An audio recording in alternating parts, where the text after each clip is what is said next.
Okay, in this section we are going to go over search engine recon.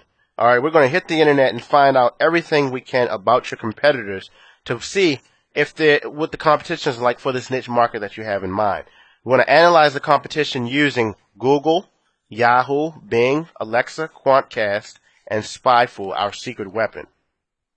First off, you can come back to Google. Maybe you still have it open, your AdWords, the keyword tool, and you'll see this column that we've ignored, but now it becomes more relevant, called competition. And you'll see with a lot of these how to fix a golf slice, and even golf slice by itself with 12,000 monthly searches. If you hover over top, it's saying low competition. Alright, so it's going to tell you the competition factor of each of these keywords. So you just want to jot that down in your log, and don't give it too much weight, but it's just good to know as far as advertisers are concerned, other advertisers in AdWords, how many of them are competing for the same keyword. Okay, these are paid advertising competition right here. This isn't competition in regards to natural search, when somebody just types and what shows up in the middle of Google search pages. This is the competition for how many other ads on the right-hand side of Google's search results. For example, if we click on golf slice correction, we'll see here that there's one competitor over here on the right. Alright? And that's the paid search competition. So you want to check out the paid competition. You can even copy their ad, and we'll show you another effective way to do this later. But you can copy their ad and paste it in to your spreadsheet. And you also want to look at the competition here in the main search. You can see that there are about 113,000 results. Alright, so you want to jot that down. Now, a lot of the other paid tools that I showed you do this automatically. Again, I'm showing you the free version, but if you had a Market Samurai or if you had a micro niche finder, all you would do is put this keyword in. It would say, here's the competition, here's how many have this exact keyword in their web page, here's how much the keyword is worth, here's how much they're spending, and so on, just in report format. But if you don't have those tools, you can't access those tools right now. I'm just showing you the free version. Also, keep in mind that Market Samurai has a 30-day trial going on. I believe it's still going on right now, so you may want to go ahead and grab that and cut down some of the workload early on. And then, later when you're profitable, you can buy. I mean, the full version right now is only $97, so it's a no-brainer again. And that was at fastersmarterbetter.com/Market Samurai. So go through these paid advertisers. Even at the top, there's a faint, sort of a peach-like box that kind of gets blended in with the regular search results. That's a paid ad. These are the paid ads. Click through and see what they're offering. Proven golf methods to correct your slices. You want to see what the competition is offering. And we'll get all into pay-per-click advertising in later videos. But for now, we're just spying on the competition. Also, see who's ranking for what. Okay? Who's ranking for this golf slice term? Super easy slice cure from golf.com. There seems to be articles. Slice cure. This appears to be an AdSense product. Okay? It's not going to be too hard to knock those guys off of this page here. Take a look at your indirect competition here. Sites that just seem to be popping up. And they're not really directly offering a product. Like example, Golf Tips Magazine. Okay? You want to make sure you note those, because more than likely they're not going to be your competition. They're going to end up helping you sell more of your product. Your only real competitors are the ones that are selling products that are the answer to the exact same problem or a similar problem to the solution, like the same way that yours does. So, for example, let's see if we can find a direct competitor on. Here we have Peak Performance Golf Swing, and he's talking about discover how to end the golf slice. And this is a swing machine, the perfect golf swing. He might be a direct competitor.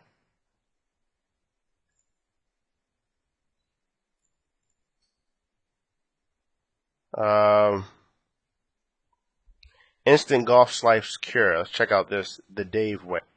Okay, here's a good example. He's a direct competitor. Destroy your golf slice within minutes. Dave has created a product that's pretty much going to cure the golf slice, and he used a keyword that people have actually searched for to develop an information product. So this is an example of a direct competitor. You want to take note of things of, how are the graphics on the site? What things are they doing right? What things are they doing wrong? What could I do better? Maybe you just know your design team create something that looks a little more fancy than this. But I'm willing to bet that this instant golf slice cure is making a nice little mint every month with this product that he's selling for $47. So you want to see how much that they're charging for their product. Okay, this is the type of information. This is the perfect example of what we would be looking for. Because if we were looking to do an information product, one of the things we would like to see is somebody else selling an information product that says that, hey, there's money to be made and people are paying for information for this problem, for solutions to this problem. A valuable tool that you'll need eventually, sooner or later, you might as well download it now also, is SEO Quake. It installs into the Firefox browser and it allows you to pretty much spy on search engine results and see why certain sites are ranked for where they are. It gives you all the behind the curtains of a particular site. So if we go and we turn on our, let's see here, status bar. Number one, let's see here, on our status bar down here, if we go back to, what was that, Dave's site, the Dave way. It says that he has a page rank of 3 out of 10 and Alexa rank is a 743. Alexa ranks sites according, in a reverse fashion that you may think. Whereas the higher the number, it's not better. The number one site means that it gets the most traffic in the world, according to how many people have Alexa's toolbar installed on their browser. Okay, so if you have a ranking of 743, it's not getting that much traffic where it can compete with the big. It's getting good traffic as a page rank 3, but it's not anything drastically, up there with like a Facebook or something like that. Of course, naturally, because it's just a niche product site. So the Alexa ranking isn't going to be that important. But when compared to other products, other golf slice products, you can see where they rank comparatively to each other. Now you're back at the search listings. You can turn on your SEO Quake by clicking on it at the bottom of your browser, and you can just refresh this page here, and then you'll see all this gibberish here. And basically, it's a behind-the-scenes look at, like I said, why the site is ranked here and what's going on. So let's see if we can find that Dave site again. Did it disappear that quick? It's like Dave's site fell out the rankings. Let's go to page 2. Okay, he's on page 2 now. I think that because of having the added stuff here, kind of pushed it down. So you just want to click on page PR, the question mark, and it says it's a page rank 3 instantly. How many index pages does this site have? The I. You click that, and it says he has 755 pages indexed in Google. All right. How many links pointing back? And we'll get into backlinking, but just know that a link back is another site that's linking to Dave's site, and it looks like he has 56 links pointing back. You can even see how old it is. Click on age. Sometimes this comes up. This site was created in 2003, that domain name. And so you can go through and get all kinds of information on the Dave Way site. Another tool that you may want to get is the Alexa toolbar. You can go to alexa.com/toolbar. Alexa toolbar is a toolbar that will install at the top of your browser. And every time you go to a site, it's going to show you that Alexa ranking that I showed you right there. So it says like this site is number 236 in the world. But not only that, it's going to tell you a list of other related sites that are related to that site that you're looking at that other people go to. Okay, and this could be valuable finding other competitors. You can quickly see how many other sites link to that site, and most importantly, you can see actual user reviews, okay, of people how they reviewed that site when they had the Alexa bar on their browser and they landed at that site. So this could be, this is just truly valuable because you're going to see what other past visitors think about the site and the products and services on that site as well. And it gives you great ideas about, what the site owner himself is doing wrong or what they're doing good. And then it also tells you, what things that you can avoid. So definitely you want to install the Alexa toolbar as another way to spy on competition and to leverage the information. Then you want to go back to the other search engines, Yahoo, Bing, and search those the same way. Look at their paid, look at their free search, and see who comes up. Different sites are going to rank in different engines. Okay, a site that may be on page 10 on Google may be on page 1 in Yahoo, and it may be a valid competitor of yours. So you want to go and make sure you check all 3 of these search engines. Now, on the paid search front, Google, Yahoo, and Bing are sharing search results right now. So that means that if you're placing an ad on, they're sharing the same system. So on that end, you can go ahead and just search Yahoo or just search Bing. But for the free search, you can also go through and just verify that the competition is consistent on all of these. But you'll find different competitors on each one of these. Now, as you go through maybe the first 10 pages, you'll start to see some redundancies. But I would definitely check out each of those and record those down. Even take the ads and paste them in, just so that you have a snapshot of exactly the landscape that lays before you that you need to conquer and dominate to have this product be very profitable. And more than likely, it's going to take a lot less than you thought. A lot less. Another thing you can do is take one of the top sites that you have to get a better feel for your marketplace and your competition. Take one of those sites, like here, golf.com, and go to quantcast.com, and we're just going to paste in that site. I think it was golf.com.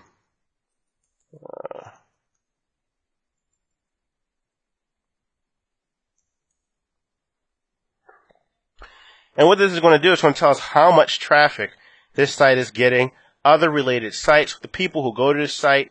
I mean, it's ridiculous the amount of free information you can get online now. So in Quantcast, we're seeing that, number one, it's part of Time Inc. Sites Network. So you see the owners there. You see monthly U.S. people. It says right here, 40,000 a month. Global. I'm sorry, that's 2.5 million a month. I didn't click the month button here. 2.5 million a month, and 2.5 million a month for this site. So then when you come over here and you see other related sites, this audience also likes Golf Digest, Golf Resources. Here are your competitors. Here are the magazines that are related to it. Here's the average person that is viewing this site. So you see that the average user is male. He's older, an older male, Caucasian, with no kids in the household. They give you the breakdown of your target audience there, just in case you didn't know it, and then you can go back and see the other related product sites that these people are shopping at. All right, how valuable is that? The final weapon that we're going to look at, we call it our secret weapon when investigating our competition. It's called spyfoo.com. Maybe you've heard of it, maybe you haven't. A lot of people weren't happy that they changed their pricing structure, but quite honestly, for the amount of data they give you, it's ridiculously low compared to what a research firm would cost. And they do have free information. So let's take a look at it. When you arrive at SpyFoo, you're going to put in your market's keyword here. So let's just put in golf slice. See what comes up. We're actually going to put golf swing in. And it shows you, look, this is what people are paying for this keyword. Okay, they're paying $1 to $1.24 per click for the keyword. There's 2 advertisers for this particular word. It's getting about 200 clicks a day. They're spending about $273 a day for that keyword. Okay, not only that, but you can see the advertisers' ads that they're using. Thomas Golf is one of them. Free golf lesson, great step-by-step instruction for correcting hooks. So if you want to see it all in one spot, SpyFoo can do that for you too, because you'll see the ads, you'll see what they're paying. It's just a transparent look into what's going on with those keywords. There's a free option right now, what we just showed you. To see the rest of the keywords, you have to pay and sign up for a subscription. But generally speaking, just to see the free option and see what the people are paying and see what the ads are looking like can give you enough data for your recon mission here in this portion to analyze your competition. So more than likely at this point now in front of you, you probably have the research all gathered, and it's all kind of showing you all the true product opportunities are starting to reveal themselves. So now you want to go through each one and give it a final look, final analysis to see and see how they stack up when it comes to supply and demand, expense, how much traffic there is, and ongoing profit opportunities that are going to be available. For supply and demand, just make sure there are enough products out there, enough customers out there to buy the product. Make sure that the searches are happening. There's searches for that keyword, and I'd say no less than 500 searches a month for the keyword, the key phrases total, the multiple key phrases that you can target for your product. Remember, you can have 10 key phrases all getting, 50 searches a month, and that still would be, let me say it this way, all that traffic, you're looking at the total number, okay? A lot of people get confused and they go back and they look at the individualized, okay, this keyword gets only 50 searches a month, so I can't use it. But if you combine that with the other keywords that are related with that, then you'll see that you reach your demand figure that you're looking for. So make sure that the opportunity has demand. Make sure that the true competing websites, the true ones that are targeting your supply with the same type of product that you would offer, make sure that's a manageable number. Like I said before, most of your competitors who you think are your competitors aren't going to be because they're not offering products that are anywhere close to related to your product. So it's important that you see, if you're going to compare apples and apples, make sure they are a real competitor because they are actually servicing the people that you would be. Also, you got to take a look and make sure that, how much time is it going to take for you to put in to actually, get this thing rolling? How much are you going to put in for paid advertising? By using some of the tools that I showed you, by seeing what other people are paying for their traffic, you can kind of measure and see, well, how much is it going to cost you to get traffic? Now, like I said, we're going to go deep into actual traffic generation, a lot of free traffic generation, and a lot of paid traffic. We encourage paid traffic up front because it's not as expensive as you think it's going to be, and it tells you right away if you have a winner or a loser. And it cuts through all the crap. Before you spend time, energy, and effort trying to rank in the search engines, you can just pay for the traffic, see if it converts, know if you have a winner or loser, and then start building on that. Or make the tweaks as needed. And you just also want to weigh that traffic that you do get, those people that, in this niche, the people who are searching for your solution, are they looking for a free solution? Are they looking for, example, free game tips, free download, free this, free that? Those people aren't looking to buy. So make sure you stack your niche up against that. Or are they looking for a solution that they would gladly pay for? All right, that's a factor to tell you if you found a great niche opportunity as well. And lastly, one last tip that I want to give you is to evaluate whether the niche itself, that now that you've gotten this far with the niche, does it have room for ongoing growth? Does it, not the niche itself, but your profit, your profit funnel? Can you build off of that initial sale and sell them things later on? All right, and with the golf slice example, it has all the back-end potential in the world. Back-end meaning selling additional products after people have bought the first product. Because you can sell driving tips. You can sell the mental game of golf slicing. You could sell golf clubs even. You could get a wholesale golf apparel and sell to your list. That has a huge back-end potential. And that's what you're looking for. You're looking to be able to take your existing customer base. If you have existing customer base, you're making $10,000 a month. But then all of a sudden you get those customers to buy something else for you that same month for the same price. Well, now you just made $20,000 and you didn't do any extra work to acquire new customers. That's the power of making sure that you have back-end potential and looking at the lifetime value of your customer as opposed to just getting the first sale. So take that information, stack the niche ideas that you've had up against that, and overall validate any market ideas that you come up with to see how profitable they'll be using that criteria. By doing this, you are cutting a path directly to pure profit. Just when you think you found the winner, go back and make sure, compare it against all the elements that I showed you again, just to make sure that you can't overdo this. The more you do this now, the less headache you're going to have later on. Okay?